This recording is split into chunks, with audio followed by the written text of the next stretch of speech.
Всем привет, это Эффект Призм, и сегодня я вам покажу, как сделать эффект перекрытия текста объектом из видео тремя способами. Ну что же, не будем тратить время, погнали смотреть!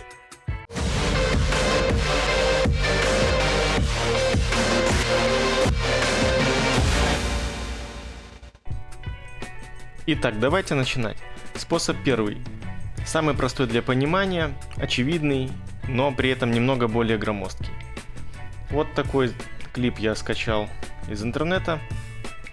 Давайте перетащим его на таймлайн. Продублируем еще одним слоем на соседнюю видеодорожку. Для этого нажимаем клавишу Alt и тянем клип вверх.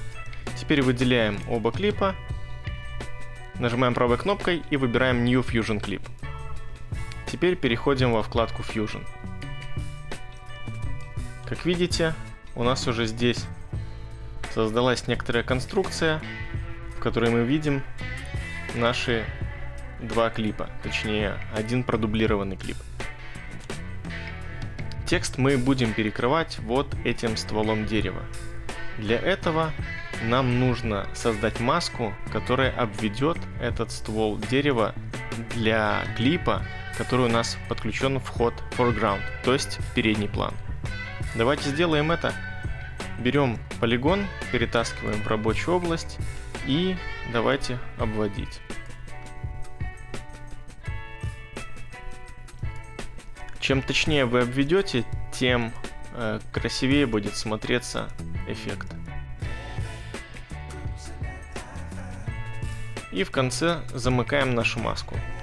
Теперь давайте поставим ключевой кадр для маски напротив параметра центр и параметр, который отвечает за положение всех точек маски, он уже создался автоматически.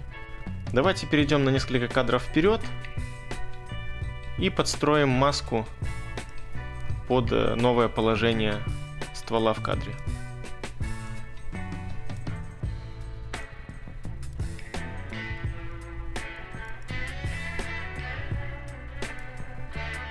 Ну вот примерно так. Теперь давайте нашу маску подключим к нашему клипу. Пока ничего не изменилось.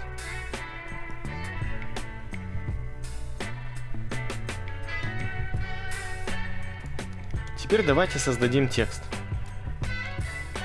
Для этого возьмем ноду Text Plus и перетащим в рабочую область. Давайте напишем какой-нибудь текст.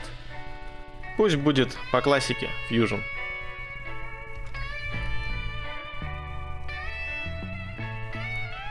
Давайте изменим шрифт на какой-нибудь поинтереснее. Шрифт вы можете выбрать абсолютно любой. И увеличим размер. И поменяем цвет, например, на вот такой вот голубой. Теперь давайте подключим текст к нашему видео. Для этого перетаскиваем выход ноды текст к выходу ноды с видео, который идет у нас задним фоном. И вы уже можете видеть, как текст перекрыт стволом дерева. Вот в принципе и все, разве что для того, чтобы было немного симпатичнее, давайте смягчим края маски. Для этого немного увеличим параметр Soft Edge, для того, чтобы добавить немного блюра по краям. Второй и третий способы между собой очень похожи и по сути отличаются лишь вариантами рисования самой маски. И для них нам не понадобится еще один слой, дублирующий слой нашего видео, поэтому это можно убрать вообще. А маску мы переиспользуем, только в этом случае подключим ее к тексту. Вот так. Смотрите, сейчас у нас получилось наоборот. Текст виден не с той стороны, с которой нам нужно. Поэтому, чтобы это исправить, мы нажимаем в инспекторе галочку Invert. И таким образом наш текст точно так же получается спрятанным за ствол дерева. Ну и третий вариант, очень похожий на второй, только мы берем маску и рисуем ее как бы в другую сторону. Вот таким вот образом. То есть там, где у нас текст, а не там, где ствол. И тогда в этом случае нам не понадобится инверсия.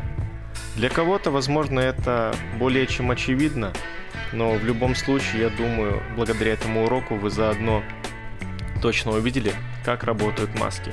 Надеюсь, вам понравилось. Спасибо за просмотр. Всем пока.